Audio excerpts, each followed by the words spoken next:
a washed-up 90s action star has an opportunity to save the world from interdimensional monsters. I still have a very strong memory of my cousin Chris coming over to my house and forcing me to go with him to the local convenience store to see an awesome new video game called Mortal Kombat. On that first trip, I experienced the pit fatality and my mind was blown. For the next few years, I lived and breathed all things Mortal Kombat. I was there at the first showing on opening day in 1995 to see the original film. About a decade ago, I even bought 2 full-size Mortal Kombat arcade cabinets. One of them I'm literally touching right now. Now, like most things from my childhood, I have grown out of my Mortal Kombat obsession, but every couple of years I'll get an urge to replay the original games or check out the newest game to see what is new.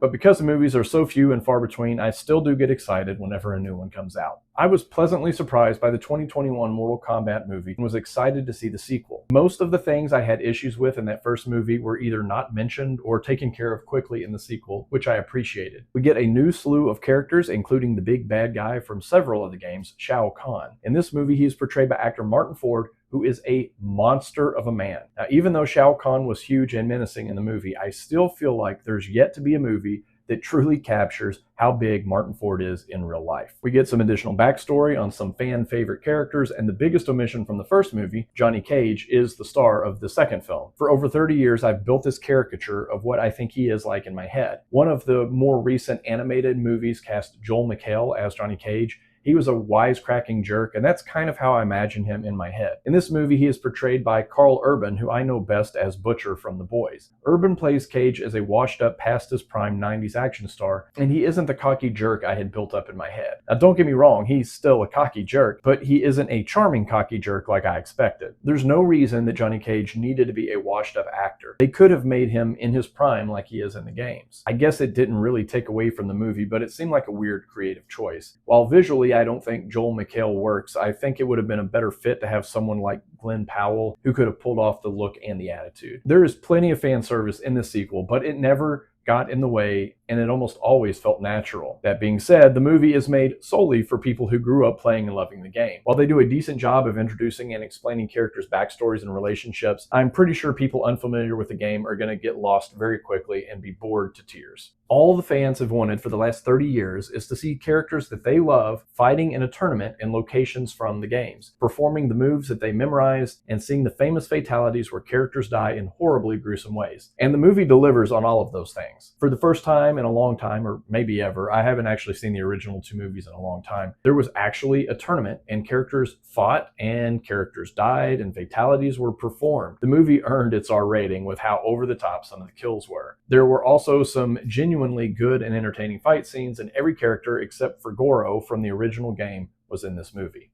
Once again, of all the characters in the movie, Kano stole the show. He truly captures that Australian bad boy criminal with a short fuse energy that sums up the character. While Kano has never truly been a main character in the games, I'd be fine with making him the lead in the next movie. While it had nothing to do with the movie, I keep thinking back to when Johnny Cage met Raiden and Sonya in the gang at the beginning of the movie. He was in a parking garage loading the trunk of his car, and he just left with him, leaving his trunk wide open. I know the fate of the world was in his hands, but if I were in his shoes, I wouldn't have been able to quit thinking about my open trunk. Mortal Kombat 2 is what fans of the game series have wanted for over 3 decades. Sure, some of the fights come down to people shooting different colored laser beams at each other, and the special effects and sets were largely CGI. But those lasers are the moves burned into our brains from the decades, and those CGI sets brought to life the stages from the games that we've been playing for years. This isn't really a movie for the general public. It is made exclusively for people who are around my age, who grew up playing a game that the government decided was so violent it invented a rating system for video games. This isn't going to win any awards, and the story is convoluted and unimportant, but it sure was a lot of fun, and fans of the game are really going to enjoy it.